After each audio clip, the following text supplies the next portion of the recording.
Hey everyone, GuardianE here with another live reaction and first impression video for Fire Emblem Heroes. Tonight we're going to be getting the reveal of the new legendary hero. It's going to be introduced to us in just a few short days. The only thing we really know at this point is that it's probably going to be a red hero. So a lot of people are hoping for a legendary Alm. Me personally, I think my money is on a legendary Creed as one of the last Niffle siblings, and therefore I believe to be a shoo-in for a legendary hero at the conclusion of Book 2. But enough guessing, let's take a look at the trailer together and see what they've got in store for us. Okay, let's give this trailer a look-see. A new legendary hero joins the battle. Graceful Resolve. Now and forever, let me stand by your side. It's a fancy looking outfit. Okay, so we're gonna get another Eirika, a legendary Eirika.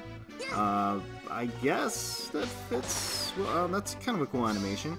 Face me.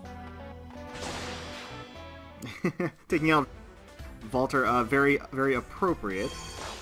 Got Jenny again in the colorless pool. Innis again. Male Grima, legendary Ephraim, appropriate. Legendary Grima, legendary Lyn. Bridal Sanaki. Ooh, Bridal Ninian as well. Ooh, Summer Tana. And, okay, Flying Olivia, Sumia. Okay. I don't know how I feel about any of this, to be honest with you.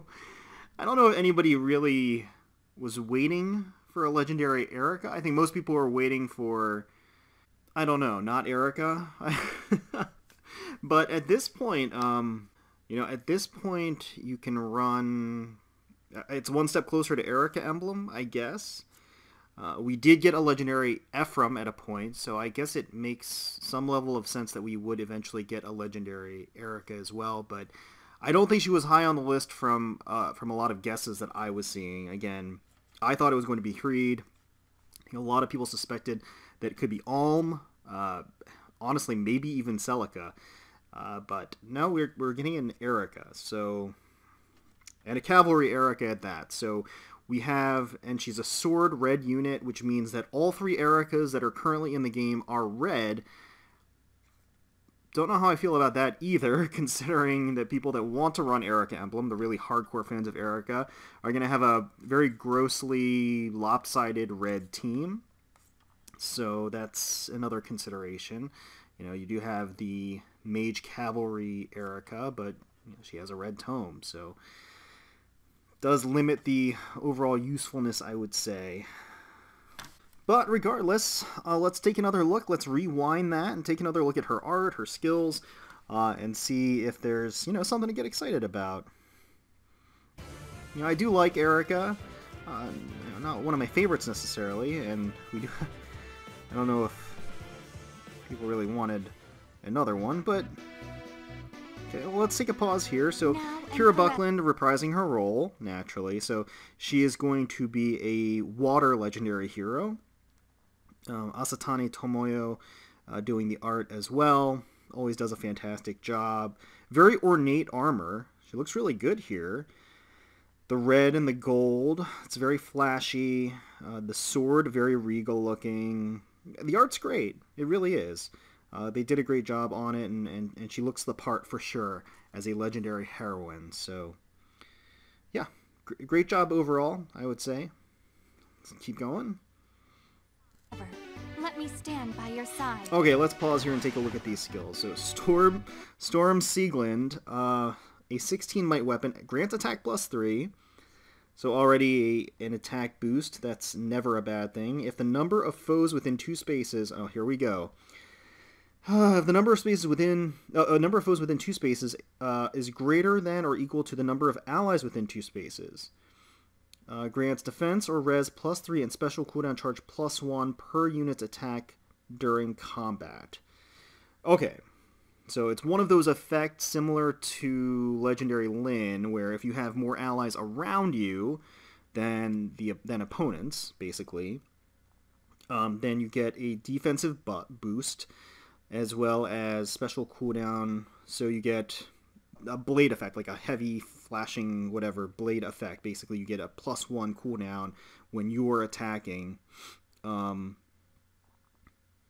Yeah, when she's attacking specifically is when she's going to get an additional charge. So that's not bad. You know, a little niche just because, first of all, she has to have allies around her. It also, you know, it grants her a defensive boost, but then, you know, gives her a special charge cooldown when she attacks. So it feels a little disjointed, but, you know, all of the different aspects are good. They're all good things that you would want on a character. They all add up to a good weapon. It's just seems a little all over the place. So we've got Moonbow as the special, and Moonbow, solid special. What that essentially means is that when she doubles, she's going to be able to initiate Moonbow every single time. Attack speed solo 3. If unit is not adjacent to an ally, grants attack speed +6 during combat. Again, with this whole disjointed thing, this doesn't really lend itself to the Storm Sieglinde's ability. I mean, you know, it does and it doesn't. You don't have to be adjacent to an ally to use Storm Sieglinde. You just need to have units within 2 spaces, right? So you could be in a proper formation that would allow, you know, if all of your allies are within 2 spaces of you, then you still get the boosts from attack speed solo 3. But that just requires a very, very particular type of formation every time that she's going to initiate. And I don't know. I feel like you're going to swap out the weapon or you're going to swap out the A skill. I don't think you're going to very often use both of these on this character. Lunar Brace for the B slot. Slow special trigger. Cooldown +1. Deals damage... Wait. Deals damage equals 50% of foe's defense when special triggers. Huh. So... interesting. Deals damage equals, so slow special trigger, special cooldown +1. So the Moonbow is, just in this example, the Moonbow is now a 3 cooldown weapon, because it adds to the cooldown count. But when the special triggers, deals damage to 50% of foe's defense. So if it's additive, is it additive? I mean, if it is, then that would be what? That would be 80% with Moonbow. So that would be, what, like Black Luna, basically? If I'm reading this right. I mean, that's pretty interesting, but it's in the place of the B slot, which is a very, very competitive skill slot, as most of you know. So you're giving up a lot by having it there. It makes her special very formidable. It essentially gives her, like, her own special... unique special. But at what cost, right? She's going to have to basically give up the B slot, which, like I said, is a very valuable skill. Odd Defense Wave 3. On her C slot, at start of odd number turns, grants defense +6 to unit and adjacent allies for 1 turn. Okay, yep, we know all about the wave skills. They're very useful for self-sufficient buffing. And, you know, they do their part, and they do it well.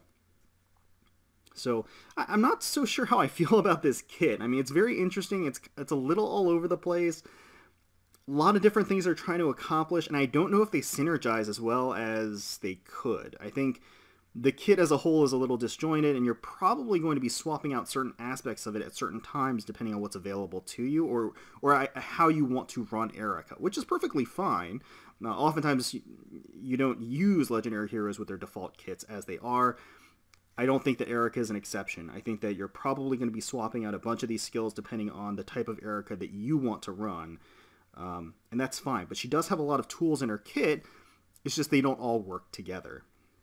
So let's keep going. Yeah. That's cool animation. It's a nice little lunge. Okay, so she's going to be the red hero. We've got Jenny again, Innes again, and of course Grima again. So colorless, honestly, is not looking all that great, if I'm being completely honest. Blue, yeah. Honestly, okay, so let's pause right here, take a look at the selection that's available.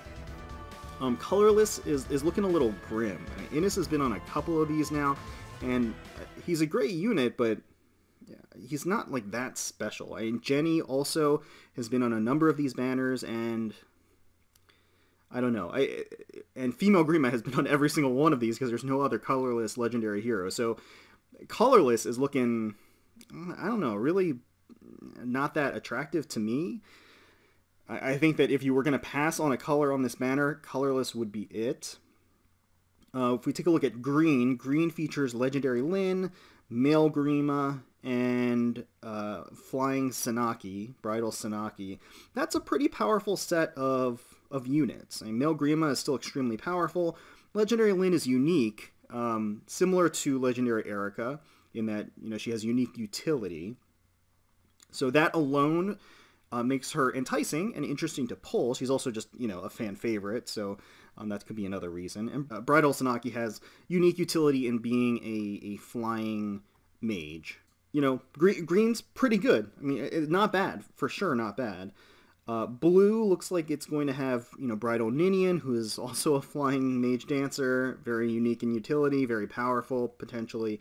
Sumia, who's a relatively recent and new unit, who has a fine stat line. And then you have legendary Ephraim. I would say blue and green are pretty comparable. Maybe green might edge out blue a little bit, just because, again, I think male Grima in particular is a very, very strong unit.